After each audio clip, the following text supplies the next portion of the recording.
Sa iba pang balita, nagbukas ng mas malawak na oportunidad sa turismo ang isinagawang 18th Regional Travel Fair kamakailan sa Cotabato City na inorganisa ng Tourism Promotions Board Philippines, katuwang ang Ministry of Trade, Investments and Tourism o MTIT at Department of Tourism. Ang 3 araw na fair ay dinaluhan ng mga tourism stakeholder mula sa 12 rehiyon sa bansa. Sa aktibidad ay pinagsama ang 42 buyers at 89 na sellers sa pamamagitan ng business-to-business sessions upang isulong ang turismo at tuklasin ang mga posibleng partnership. Bukod dito, isinagawa rin ng business-to-consumer activity na nag-alok ng discounted domestic travel deals, accommodation packages at airline tickets para sa publiko. Ayon kay Maria Margarita Montemayor Nograles, Chief Operating Officer ng Tourism Promotions Board, idinisenyo ang Regional Travel Fair upang lumikha ng mas maraming oportunidad na higit sa tradisyonal na business matchmaking. Para naman sa mga tourism official ng BARM, nagsilbing pagkakataon ng isinagawang fair upang mahikayat ang mas maraming manlalakbay na tuklasin ang mga destinasyon at tourism offerings ng rehiyon.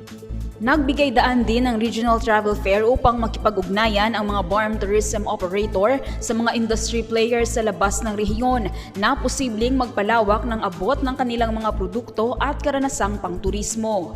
Para sa Balitang 12, Lian Bolongon, PIA 12.